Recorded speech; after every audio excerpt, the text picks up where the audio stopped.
Hello, good morning, dear student.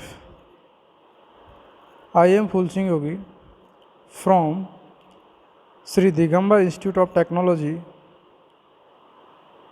Bhandaraj Mode Dosa, in Civil Engineering Department. I will be discussed about cross section of canal and design of canal. This video number 23 and WRE subject, Water Resource Engineering subject, BTech 5th sem according to RT syllabus. And previous video में जो मैंने discuss किया था वो ये था कि canal designing से अकॉर्डिंग किस तरीके से की जाती है, और इस वीडियो के अंदर आप डिज़ाइनिंग कैनाल की डिज़ाइनिंग और कैनाल का क्रॉस सेक्शन एरिया डिज़ाइन किया जाता है। First of all dear students,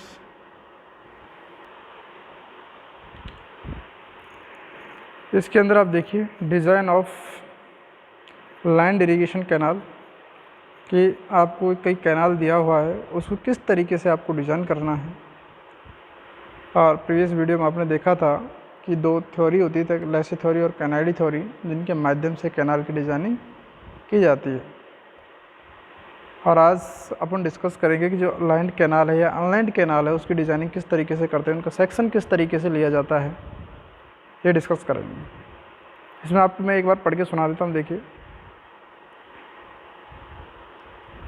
irrigation canal should be aligned and laid out so that the velocity of flow is uniform under all conditions and so that the water reaches the irrigated area at an elevation sufficient to ensure even and economical distribution. High velocity of flow can be permitted by taking the advantage of hard wearing surface so as to ensure a hydraulically insufficient channel.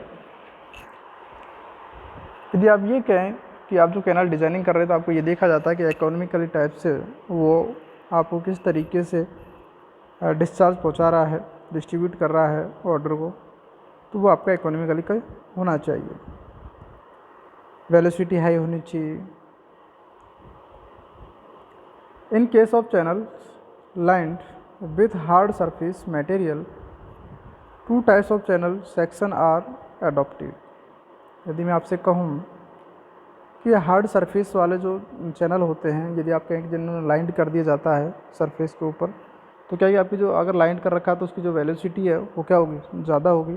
और यदि मैं बात करूँ velocity ज़्यादा होने के साथ साथ क्या हो जाएगा, उसका डिस्चार्ज ज़्यादा होगा, और आपका जो कैनाल का ब्रांचेज लॉसेज होने वाले थे वो लॉस नहीं होने वाला है।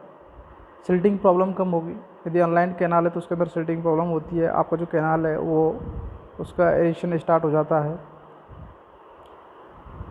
तो आपका जो लाइन कैनाल है उसको मेन रूप से क्लासिफिकेशन करके 2 पार्टों में डिवाइड किया है। पहला है triangular channel section for smaller discharge with circular bottom.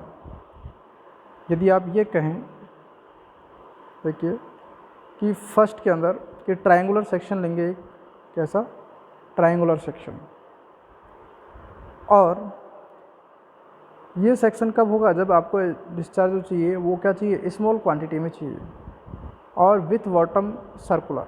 Bottom कैसा होना चाहिए, सर्कुलर। तो बॉटम सर्कुलर किस तरीके से होगा, नीचे वाला हिस्सा है जो क्या होना चाहिए, सर्कुलर टाइप से। सॉरी, आप यहाँ से अगर मैं स्टार्ट करूँ, जैसे इसके साथ से ये वाला, ये नीचे वाला पोर्शन है बॉटम, वो सर्कुलर होना चाहिए। सेकंड जो होता है वो क्या होता है, ट्रपोजोडियल सेक्शन विथ 4 लार्ज डिस्चार्ज। यदि ज़्यादा डिस्चार्ज के लिए आपको सेक्शन जो चाहिए वो ट्रापेजोइडल सेक्शन चाहिए।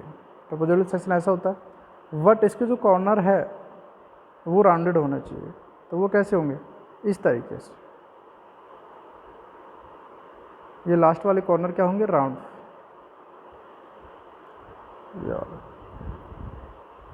तो आप ये कह सकते हैं लार्ज डिस्चार्ज के लिए ट्रापेजोइडल सेक्शन यूज़ किया जाता है और लोअर डिस्चार्ज के लिए ट्रायंगुलर सेक्शन यूज़ किया जाता है जिसका कॉर्नर और बॉटम राउंडेड होते हैं, सर्कुलर होते हैं। In order to increase A upon P यानी area upon perimeter ratio, the corners are rounded and attempts are made to use deeper section by limiting depth ETC।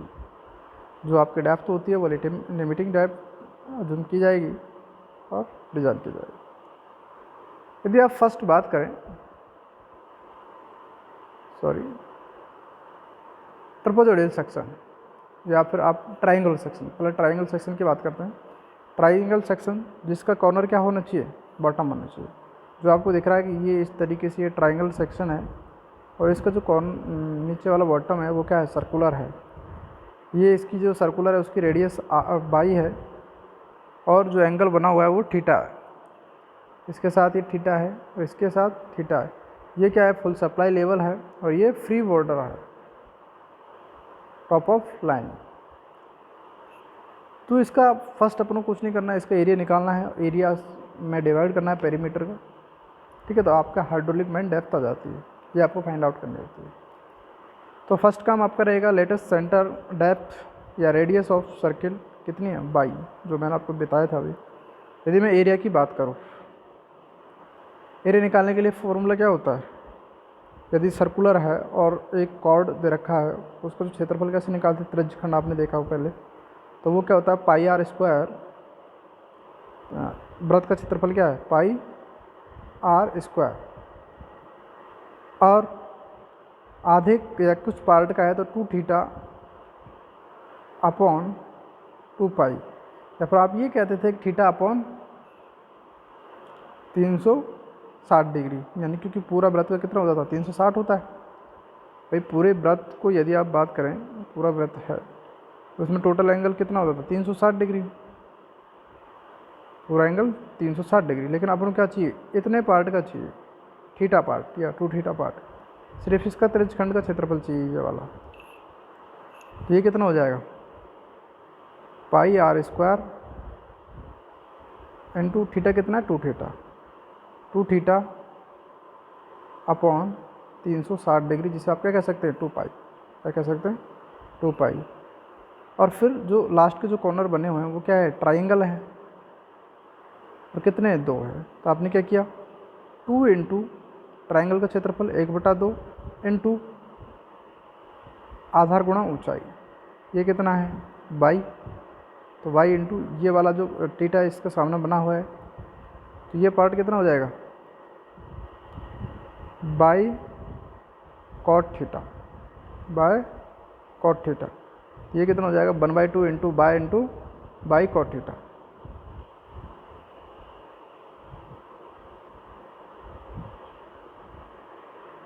तो ये आपका area आ जाएगा। इसको सॉल्व कर लेंगे। तो ये एरिया सॉल्व करने के बाद हम बाई स्क्वायर कॉमन ले लेंगे। बाई स्क्वायर कोष्टक थीटा प्लस कॉट थीटा। यदि मैं पेरीमीटर की बात करूँ, पी पेरीमीटर क्या है? ये पूरी परिधि, इसकी जो फाइनल बाउंड्री, ये पेरीमीटर होता है। तो आपको ये सर्कुलर पार्ट है, तो आपको पता है कि जब परिधि निकालते हैं तो क्या होता है? 2 पाई आर। आर यह क्या है? बाई है टोटल, और अपन को कुछ पार्ट की चाहिए, तो आप क्या करेंगे? थीटा बाय थीटा कितना है? 2 है, एक थीटा ये है, एक है, तो 2 थीटा अपॉन 2 पाई। तो 2 से 2 कट गया, तो थीटा बाय पाई प्लस ये वाला जो पार्ट है वो कितना है? बाई कॉट थीटा है, यहाँ से यहाँ तक बाई कॉट थीटा। तो इतना ही पार्ट यहाँ है, तो कितना हो जाएगा? 2 बाई कॉट थीटा। तो ये आपका पार्ट पेरीमीटर हो जाएगा। देखिए आप, एक मिनट, ये आपका पेरीमीटर हो गया। ये कॉर्ड वाला है जो त्रिज्यखंड दिया हुआ है, ये आपका ये होगा। इसमें से कॉमन लेंगे 2 बाई कोष्टक थीटा प्लस कॉट थीटा, तो आपका ये एरिया हो गया और ये पेरीमीटर। आपका चाहिए हाइड्रोलिक रेडियस, तो हाइड्रोलिक रेडियस का फॉर्मूला क्या बताया था आपको, हाइड्रोलिक रेडियस बराबर ए अपॉन पी,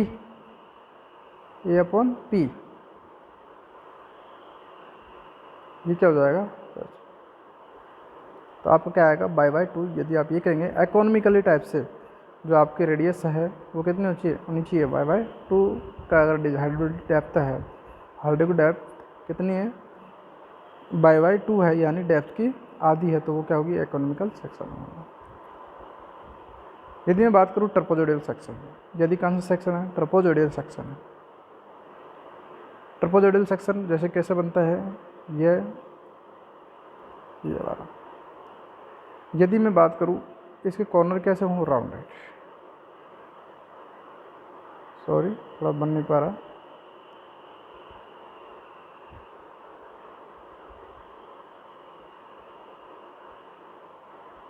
यार मुझे दिखता नहीं है उंगली के तर नीचे, इसलिए ये है। तो इसमें यदि आप बात करें कि ये आर है यहाँ से यहाँ तक, तो ये क्या है चतुर्भुज, ये बना हुआ, तो आपको पता लगा कि ये वाला जो पोर्शन है इसकी कितना ये बाई है रेडियस, ये भी बाई, ये भी सेम बाई ट्राइंगल हो जाएगा, और इसकी जो है वो क्या है बी है। यदि मैं तुमसे कहूँ कि ट्रपोजोइडल सेक्शन का आपको क्या निकालना है, एरिया निकालना है, ट्रपोजोइडल सेक्शन का एरिया निकालना है, तो आपको इसका एरिया क्या हो जाएगा बी इंटू बाई, बीच वाले पार्ट का, इस वाले पार्ट का क्या हो जाएगा बी इंटू बाई। फिर ये ट्राइंगल सॉरी ये त्रिज्यखंड है आपका ये वाला, तो इसके लिए आपने अभी प्रीवियस वीडियो में निकाला था, तो ये 2 है तो इसका डबल, और ये वाला ट्राइंगल का भी पीछे वाले में निकाला है ट्रपोजोइडल में 1/2 इंटू बाई कॉट थीटा। ये जो ये वाला जो पार्ट होता है ये थीटा के साथ एंगल होगा, तो ये जो पार्ट होगा आपका बाई कॉट थीटा होगा, कॉट थीटा, ठीक है। तो इस तरीके से इसको सॉल्व करके इसका क्या आ जाएगा एरिया आ जाएगा। और वैसे पेरीमीटर आपको पता है यहाँ से यहाँ तक तो क्या है ये बाई है, यहाँ से ऐसे त्रिज्यखंड का आ जाएगा, और ये बाई कॉट थीटा आ जाएगा। ये कितने हो गए, एक तो ये है, एक ये है 2 cot theta, 2 by cot theta, ये वाला पार्ट। ये त्रिज्यखंड कितने 2 है, एक का कितना होता है 2 pi by theta by 2 by, ये हो जाएगा, और बीच वाला पार्ट बी है, ये पेरीमीटर आ जाएगा। तो आपका इस तरीके से ये पेरीमीटर आ जाता है, कितना पी बराबर B plus 2 by theta plus 2 by cot theta. यदि मुझे क्या निकालनी है हाइड्रोलिक रेडियस आर का मान निकालना है, तो मैं क्या करूँगा ए अपॉन पी, जो पे पार्ट आएगा ए, इसको डिवाइड कर देंगे पी से, तो आपका हाइड्रोलिक मेन डेप्थ आ जाएगा। तो इस तरीके से आप ट्रपोजोइडल सेक्शन से भी ये निकाल सकते हैं। नेक्स्ट यदि मैं बात करूँ कोई एक न्यूमेरिकल, जैसे मैं सॉरी एक मिनट, ये ट्रपोजोइडल सेक्शन आपको बताया गया है कि इस तरीके से होता है कि टॉप लाइनिंग होती है, फुल सप्लाई लेवल होता है, फ्री बॉर्डर होता है, ये थीटा है यहाँ पर, इस तरीके से इसको क्या डिस्क्राइब आपने किया है। यदि मैं बात करूँ सीमेंट कंक्रीट लाइनिंग यदि आपने कर रखी है, जिसकी परमिशनल वेलोसिटी होती है 2 से लेकर 2.5 मीटर पर सेकेंड। यदि आप कहेंगे maximum permissible velocity in different type of lining canal पर की गई है, तो उसके लिए यदि आप कंक्रीटिंग है तो आपसे 2 से 2.5 हो गई, और वन क्ले टाइल वाली जो लाइनिंग की है तो उसके लिए 1.8 होगा मीटर पर सेकेंड। और यदि वेल्डर लाइन ये जो आप ये कहते पत्थर जो स्टोन वगैरह होता है उससे अगर बनाया तो 1.5 मीटर पर सेकेंड होगी। मैक्सिमम इतनी हो सकती है, इससे ज़्यादा नहीं हो सकती। तो डियर स्टूडेंट, नेक्स्ट मैं डिस्कस करता हूँ, ये आपका न्यूमेरिकल दिया हुआ है जो सेम उसी प्रोसेस पर है। मैं आपको पढ़ के सुना देता हूँ एक बार क्वेश्चन को, जिसके बाद आप क्रॉस सेक्शन का बॉर्डर देखेंगे कि आप करके देखना एक बार। कि design a concrete lined canal to carry a discharge of 500 cumecs यानी मीटर क्यूब पर second at a slope of 1 in 4000.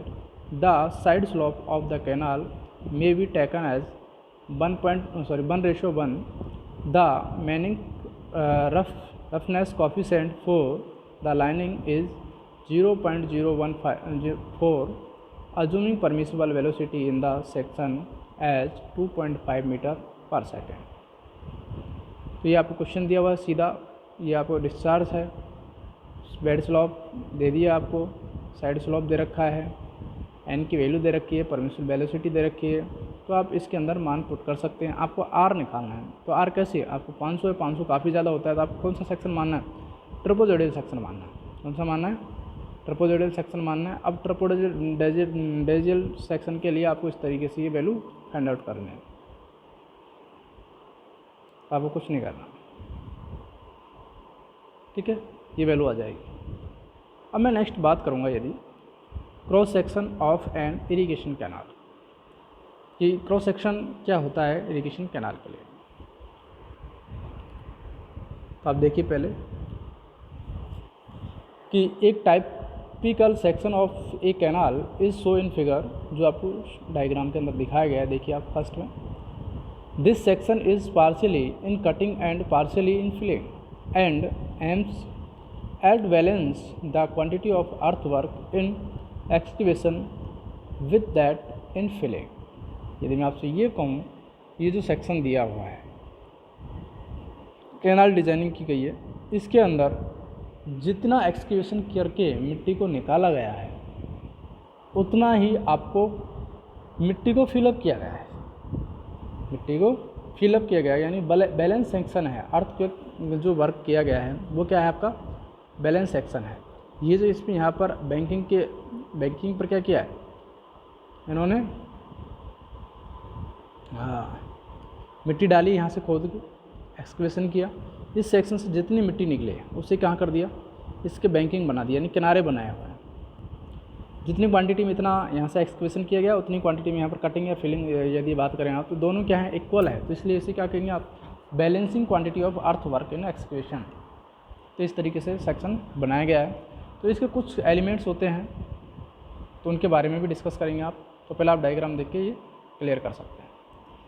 When the natural surface of level is above the top of bank, जो आपका top of bank का है, the interior canal section will have to be in cutting and it shall be called canal in cutting.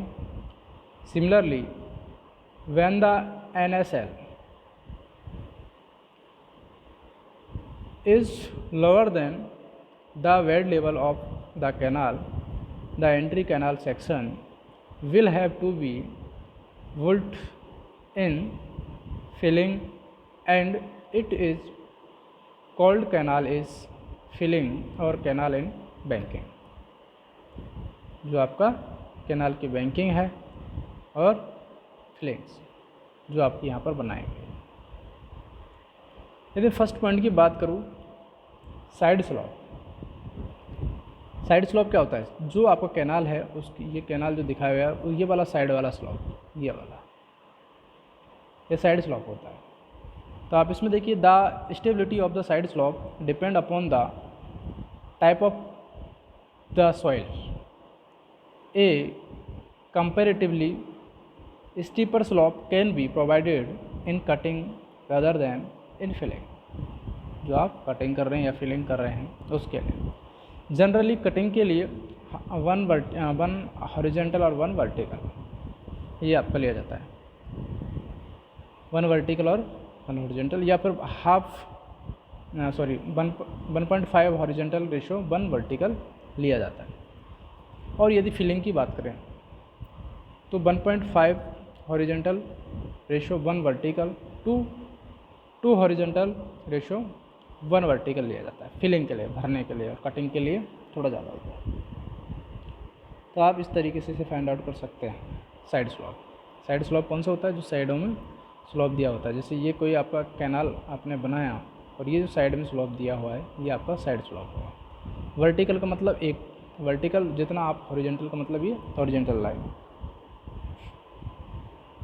चलिए next यदि मैं बात करूँ worms क्या होती है, वर्म्स क्या एक तरीके से बुझा के अगर बात करें, worms is the horizontal distance left eight ground level between the toy of the bank. जो आपका टॉय ऑफ बैंक होता है, टॉप ऑफ बैंक होता है, उससे लेकर top of edge of cutting, जहाँ तक आपकी कटिंग की जाती है। The berm service the following purpose. क्या पर्पज है इसके, देखिए आप। The silt deposited on the sides is very fine and impervious. It therefore serves as a good lining for reduce losses, leakage and unsequenced branches etc. जो आपकी branches होती है अनसीक्वेंस और लीकेज और losses. They help the channel to attain regime conditions as they help in providing a winder water if required. They give additional strength to the banks and provide protection against erosion and branches. They protect the banks from erosion due to wave condition action. They provide a slope for features winding bidding of the canal. Feature के लिए भी ये वाइडिंग्स के लिए काम करता है। Next यदि मैं बात करूँ फ्री बॉडी, जो आपने ऊपर देखा था फ्री बॉर्डर क्या होता है, ये क्या है कि the margin between full supply level and bank level is known as the free border. यदि आप ये कहें कि आपको जो फुल सप्लाई लेवल से और बैंकिंग किनारा का जो लेवल होता है उसको क्या कहेंगे आप, फ्री बॉर्डर। उसके अंदर क्या है कि इमरजेंसी में या फिर जो फ्लैक्चुएशन करता है, फ्लैक्चुएशन जो होती है आपकी ऊपर नीचे जो वाटर फ्लो हो रहा है तो वो इसके अंदर का चलता रहता है। The amount of free boards depends upon the size of canal. ये आपके डिपेंड करता है साइज ऑफ कैनाल पे। Generally provided values of free border are given in table. Discharge in cumecs, इस यहाँ पर डिस्चार्ज दिया हुआ है, यहाँ पर ये फ्री बॉर्डर की साइज दी हुई है मीटर। यदि डिस्चार्ज 1 से 5 है तो 0.5 होगा, और 5 से 10 है तो 6 होगा, 0.6 होगा, और 10 से 30 है तो 0.75 होगा, और यदि 30 से 150 है तो 0.9 होगा फ्री बॉर्डर। अधिकतर यही रखा जाता है। नेक्स्ट यदि मैं बैंक्स की बात करूँ कि बैंक्स क्या होती है, the primary purpose of bank is to retain water. They can be used a means of compensation and inspection plan path. यदि आप ये कहें कि जो इन्फेक्शंस करना होता है, आपको चेक करना होता है, उसके लिए जो पथ होता है जाते हैं तो उसके लिए भी ये बैंक्स का काम होता है, किनारों पे आपको ऊपर होके जाना होता है। यदि बात करें सर्विस रोड, यदि सर्विस रोड क्या होता है, सर्विस रोड साइड में आपका जो रोड प्रोवाइड करवाते हैं कैनाल के, वो आपका सर्विस रोड होता है। ये आपका जो लेवल है, फुल सप्लाई लेवल है, उससे 0.4 से लेकर 1 मीटर तक अबव होता है। डिपेंड करता है कि कैनाल के साइज का है, इस टाइप का, तो उसके ऊपर भी ये डिपेंड करता है। नेक्स्ट डियर स्टूडेंट, मैं आपसे बात करूँ डुएल्स क्या होती है। आप डायग्राम में देख सकते हैं डुएल्स, यहाँ पर ये मेंशन किए गए हैं। आपको कैनाल से बाहर की तरफ जहाँ आपका बैंकिंग पार्ट होता है उसमें वर्ब से ऊपर की तरफ। As the safety in the driving duels 0.3 metre high और 0.3 to 0.6 wet of the top. Side slopes आपको इस तरीके से दिया हुआ है, जितना आप कैनाल के अंदर प्रोवाइड करवाते हैं तो आपका ये बेल्स होता है।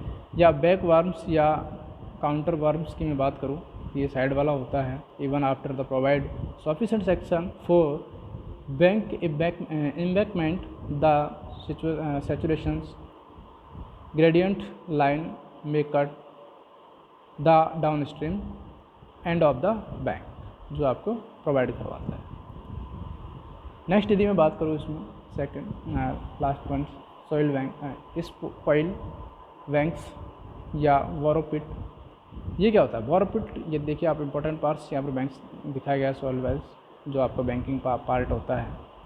When the earth work the expression exceed earthwork in filling, जो आपका अर्थवर्क्स द्वारा फिलिंग किया जाता है, भरा जाता है। After providing the maximum width of the banks embankment extra earth, जो आपकी इकोनॉमिकल डिस्पोज करने के लिए एक्स्ट्रा टाइप से आपको अलग से जो आपका बैंकिंग विड्थ ली जाती है वहाँ पर फिलअप करने के लिए, वो आपका स्पॉइल बैंक्स होती है। यदि बोरोपिट की बात करें, when the earthwork in filling excavation या exceed the earthwork in excavation, यदि आप ये कहें कि बहन जब अर्थवर्क कर रहे हैं आप, तो फिलिंग के लिए आपको एक्स्ट्रा मिट्टी की अर्थवर्क की ज़रूरत होती है। तो क्या करेंगे आप, the earth has been brought from somewhere, जहाँ से मिट्टी ली जाती है। The pits which are dug for bring earth are known as borrow pit. यदि आप ये कह सकते हैं बोरोपिट क्या होता है कि जहाँ से आपको एक्स्ट्रा मिट्टी चाहिए कैनाल से अलावा, कि आपको बैंकिंग के लिए कमी पड़ रही है मिट्टी की, तो वहाँ जहाँ से जो मिट्टी खोद कर एक्सक्वेशन की जाती है इंटरनली, ना इंटरनली बोरोपिट क्या होता है, कैनाल के अंदर ही मिट्टी खोदी जाए, एक्स्ट्रा खोदी जाए, तो वो इंटरनली होता है। बाहर से खोदेंगे तो वो एक्सटर्नली बोरोपिट हो जाता है। बोरोपिट का मतलब आपको ये जैसे ये कैनाल है, समझ रहे हो, और इस कैनाल के अंदर यहाँ से गड्ढा कर दिया जाए इस जगह एक्स्ट्रा मिट्टी खोदने के लिए। यहाँ पर बैंकिंग के लिए मिट्टी पर्याप्त नहीं थी, तो इसी में खोदा जाए तो उसको क्या होगा, इंटरनल बोरोपिट। और यदि मुझे यहाँ से ये मिट्टी खोदकर यहाँ से एक्सक्वेशन किया और यहाँ पर डाली गई है कैनाल, तो ये एक्सटर्नल बोरोपिट हो जाता है। तो डियर स्टूडेंट, और आगे डिस्कस करते हैं नेक्स्ट वीडियो में। तब तक के लिए थैंक यू सो मच।